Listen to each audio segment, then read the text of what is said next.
Iris Colwell was George Harrison's girlfriend before he was in the Beatles, in Liverpool, England, in 1957. She later dated Paul McCartney in 1962. Her brother was Roy Storm, whose group The Hurricanes had as their drummer Richard Starkey, later known as Ringo Starr.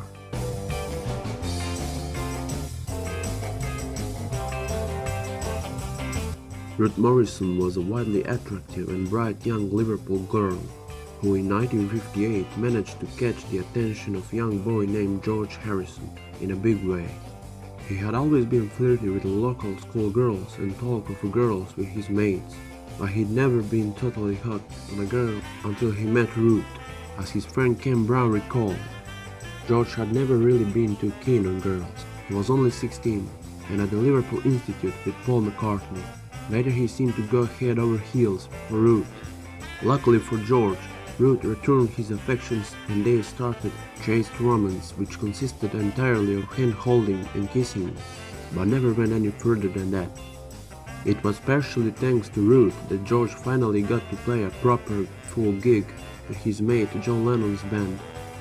John thought that George was too young to join the band properly, but he was so impressed with his playing that he occasionally let him guest on a few numbers, and that the Beatles got their gig at the newly opened Casbah Club, which Ruth and her gang of friends were helping the Best family to decorate. Back at that time, George was gigging with his friend Ken Brown, who remembers. It was summer of 1958, and Harrison and I were playing in the Les Stewart Quartet with a chap called Skinner. We spent hours practicing in a Lowlands club, Hammond's Green. We would probably go on playing at clubs, but for George's girlfriend Ruth. One evening, the three of us were sitting in a Lowlands, drinking coffee, moaning about the fact that we had nowhere regular to play, when Ruth suggested we see Mrs. Best at the Casbah. She promised that the Les Stewart Quartet would play at the club when it opened. As it turned out, their fellow bandmate refused to play the gig after an argument with Ken, so he and George had to find a quick replacement in order to make up the band and keep their engagement. As we were walking down the road, I turned to George and said, "We can't let Mrs. Best down now. Let's try and get a group together ourselves. Do you know anyone?" "There's two mates I sometimes play with out at Speak," ventured George. "Okay, let's ask him," I said. And George went off on the bus, joining me 2 hours later at the Casbah with his two mates, John Lennon and Paul McCartney. I told them we would each be paid 15 bob a night. They seemed glad about it. In those days most groups played just for experience. Ken was a close friend of Ruth's and remembers how Ruth was mad about George, but both he and Paul McCartney were so into their music that they didn't have much time for girls. In those days Paul was not very interested in girls. He took one or two to the pictures, but that was all. He was in love with music. George was the same. Ruth was crazy over him, but he did not bother very much. George and Paul both thought it a great laugh that John was so keen on Cynthia. After her romance with George ended, she decided on a career path of a nurse and moved to Birmingham to pursue it.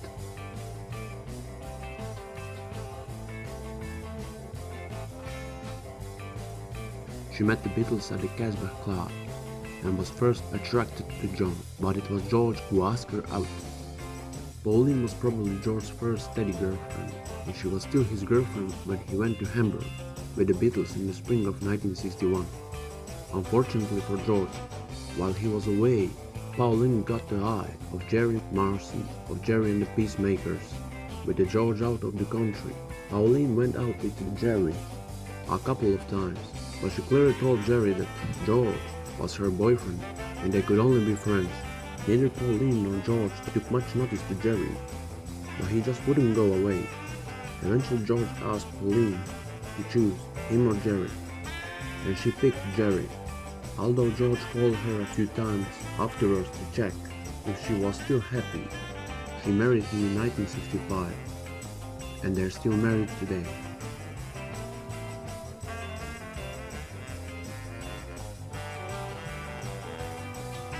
Benedict Farrell was a young hairdresser who lived in Chilwell. She first saw Beatles perform in 1961, and when they became a fixture in Cavern Club, she joined their devoted fan following. 2 years later, when she was 17 years old, their lead guitarist George, who lived very near to her, asked her out by posting a note to her door. It wasn't too much out of his way to run me home. I still have a little note that he gave me for our first date. It was in early 1963. It was very happy teenage period, and I had so many happy memories. It was no big, raging love affair, but George was my boyfriend. He was a lovely, lovely man, a caring private person. A lot of people said that he was quiet, but that's because they didn't get to know him. He was actually quite lively and humorous. He was always making dry quips. He was not shy, but he was happy to stand back and only speak when he thought it was relevant. He was a deep thinker who didn't say any more than it was necessary. When George's fame started to take him away from her more frequently, the pair amicably decided to break up, and Bernadette never held any grudges over his choice to leave her and pursue his career. It was just a short relationship that ended when he went to London. Some of the girls from the Cavern went off to follow the band, but that was not for me. We drifted apart with the pressure of his work. It was just one of those things. People get stick for living in Liverpool, but in those days, it was just something you had to do to succeed. They left Liverpool almost overnight, and he just didn't have time to see me. I saw him again at a party in the 1970s, and he was still the same handsome, charismatic George.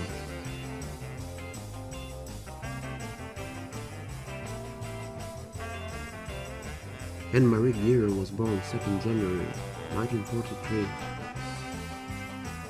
She worked as a model and briefly dated George Harrison in the early 60s, when the Beatles first moved down to London.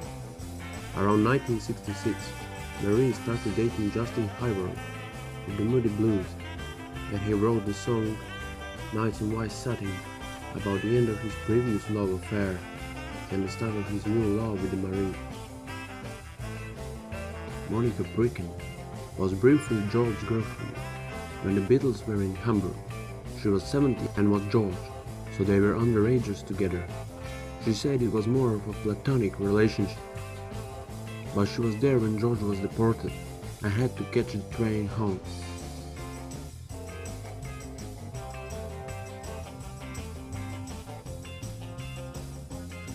It was in the spring of 1973 that George Harrison and Christy went to Spain to see Salvador Dali.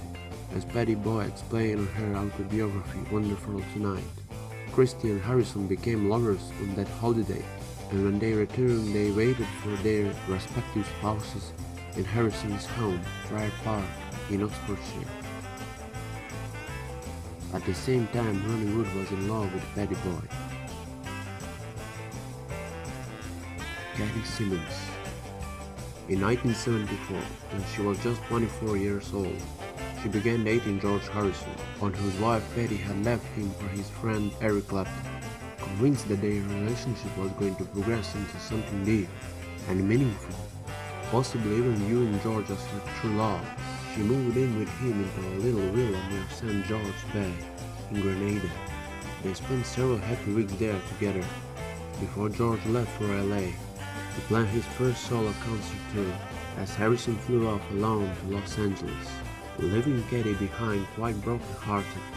It became apparent that the affair was merely a casual fling for George.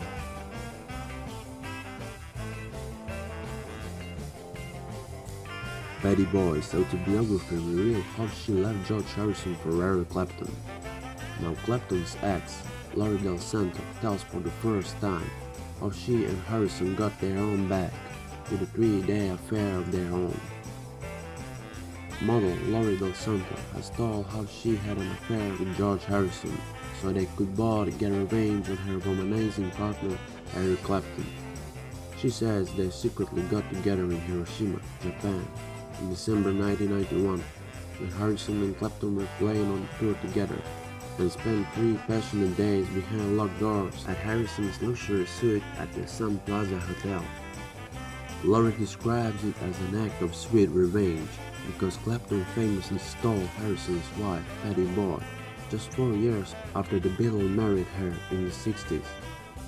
The Italian-born model turned TV presenter says she also wanted revenge because Clapton had effectively frozen her out after the tragic death of their 4-year-old son Connor.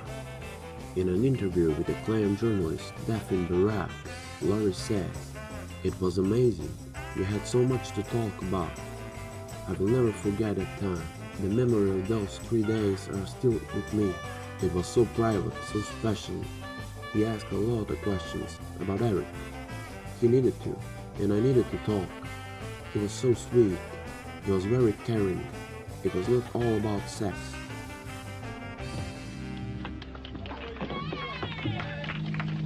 Don't smoke. I'd like to say thank you on behalf of the group and ourselves, and I hope we pass the auditioning.